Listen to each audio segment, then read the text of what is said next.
हरे कृष्णा भक्तों, आज सुनेंगे बैसाख महात्म्य की आज की कथा। श्रुतदेव जी कहते हैं, जो मनुष्य अक्षय तृतीया को सूर्योदय काल में प्रातः स्नान करते हैं और भगवान विष्णु की पूजा करके कथा सुनते हैं, वे मोक्ष के भागी होते हैं। जो उस दिन मधुसूदन की प्रसन्नता के लिए दान करते हैं, उनका वह पुण्य कर्म भगवान की आज्ञा से अक्षय फल देता है। बैसाख मास की पवित्र तिथियों में शुक्ल पक्ष की द्वादशी समस्त पाप राशि का विनाश करने वाली है। शुक्ल द्वादशी को योग पात्र के लिए जो अन्न दिया जाता है, उसके एक एक दान में कोटि कोटि ब्राह्मण भोजन का पुण्य होता है। शुक्ल पक्ष की एकादशी तिथि में जो भगवान विष्णु की प्रसन्नता के लिए जागरण करता है, वह जीवन मुक्त होता है। जो बैसाख की द्वादशी तिथि को तुलसी के कोमल दलों से भगवान विष्णु की पूजा करता है, वह समूचे कुल का उद्धार करके बैकुंठ लोक का अधिपति होता है। जो मनुष्य त्रयोदशी तिथि को दूध, दही, शक्कर, घी और शुद्ध मधु, इन 5 द्रव्यों से भगवान विष्णु की प्रसन्नता के लिए उनकी पूजा करता है, तथा जो पंचामृत से भक्ति पूर्वक श्री हरि को स्नान कराता है, वह संपूर्ण कुल का उद्धार करके भगवान विष्णु के लोक में प्रतिष्ठित होता है। जो सायंकाल में भगवान विष्णु की प्रसन्नता के लिए शरबत देता है, वह अपने पुराने पापों का शीघ्र ही त्याग देता है। बैसाख शुक्ला दशमी में मनुष्य जो कुछ पुण्य करता है, वह अक्षय फल देने वाला होता है। प्राचीन काल में कश्मीर देश में देवव्रत नामक एक ब्राह्मण था। उसके सुंदर रूप वाली एक कन्या थी, जो मालिनी के नाम से प्रसिद्ध थी। ब्राह्मण ने उस कन्या का विवाह सत्यशील नामक बुद्धिमान द्विज के साथ कर दिया। मालिनी कुमार्ग पर चलने वाली पुष्चली होकर स्वच्छंदा पूर्वक इधर उधर रहने लगी। वह उसकी हितैषणी नहीं थी। उसके घर में कामकाज करने के बहाने उपपति रहा करता था। सभी जाति के मनुष्य जार के रूप में उसके यहाँ ठहरते थे। वह कभी पति की आज्ञा का पालन करने में तत्पर नहीं हुई। इसी दोष से उसके सब अंगों में कीड़े पड़ गए, जो काल अंतक और यम की भांति उसकी हड्डियों को भी छेदे डालते थे। उन कीड़ा से उसकी नाक, जीवा और कानों का उच्छेद हो गया। स्तन तथा उंगलियां गल गई, उसमें पंगुता भी आ गया। इन सब कलेशों से मृत्यु को प्राप्त होकर वह नरक की यातनाएं भोगने लगी। 1,50,000 वर्षों तक वह तांबे के भांड में रखकर जलाई गई। 100 बार उसे कुत्ते की योनि में जन्म लेना पड़ा। तत्पश्चात सौवीर देश में पद्मबंधु नामक ब्राह्मण के घर में अनेक दुखों से घिरी हुई कुतिया हुई। उस समय भी उसके कान, नाक, पूंछ और पेट कटे हुए थे। उसके सिर में कीड़े पड़ गए थे और योनि में भी कीड़े भरे रहते थे। राजन, इस प्रकार 30 वर्ष बीत गए।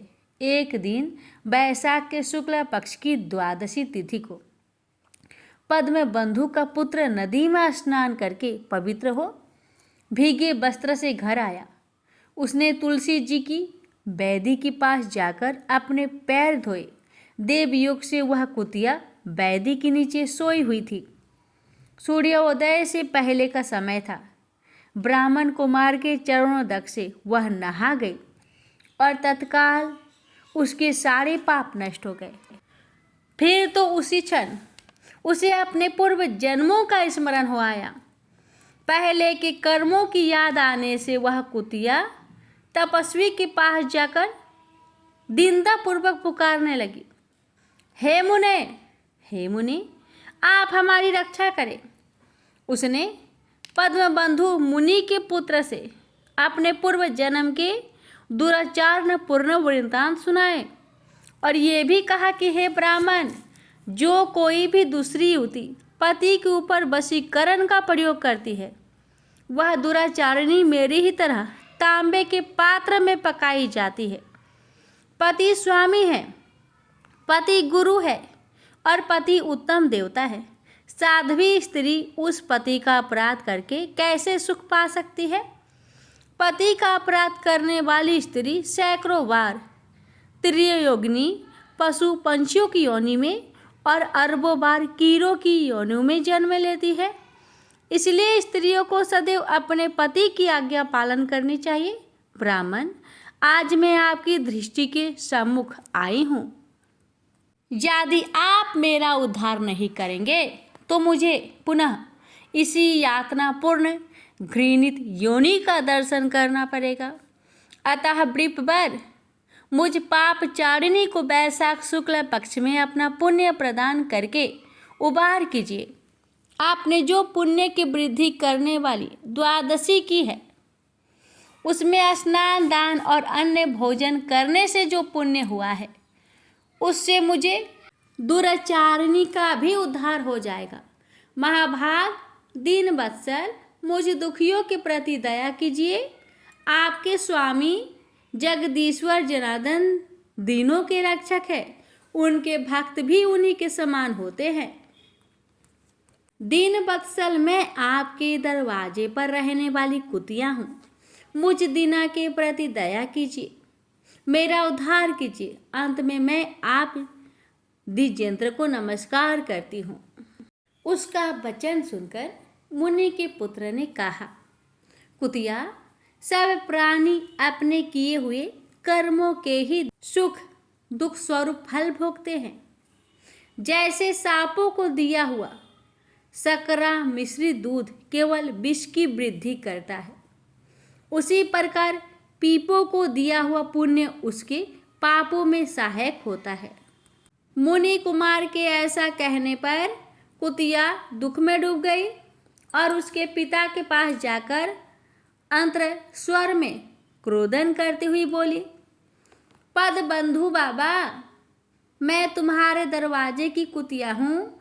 मैंने सदा तुम्हारी जूठन खाई है, मेरी रक्षा करो, मुझे बचाओ।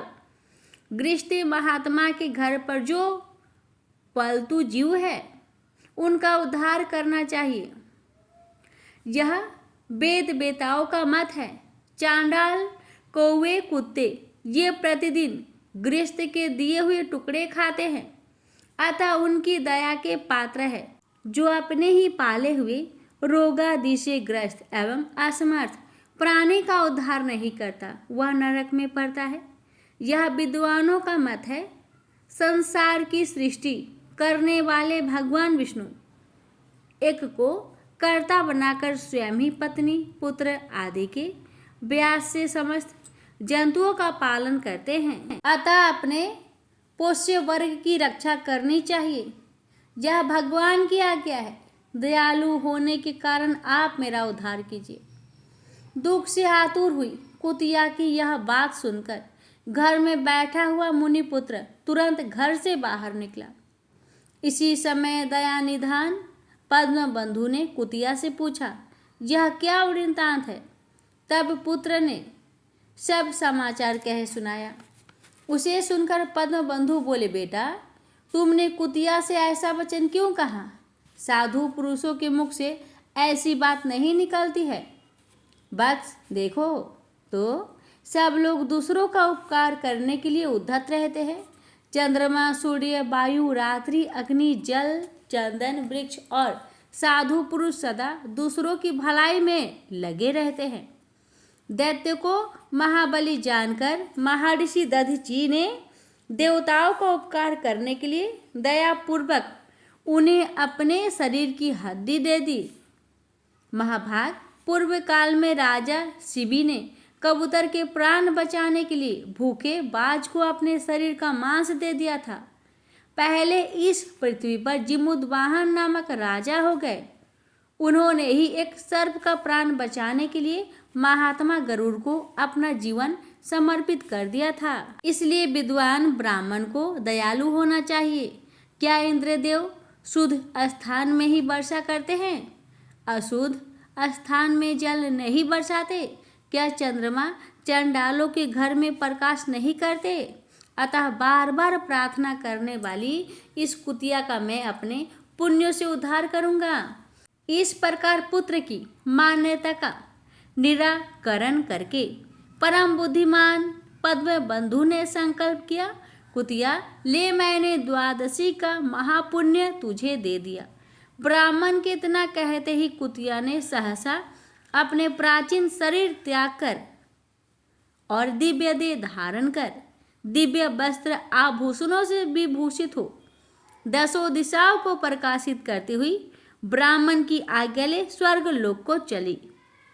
वह महान सुखों का उपभोग करके इस पृथ्वी पर भगवान नर नारायण के अंश से उर्वशी नाम से प्रकट हुई। प्रेम से बोलिए ओम नमो भगवते वासुदेवाय। आज के लिए यहीं तक।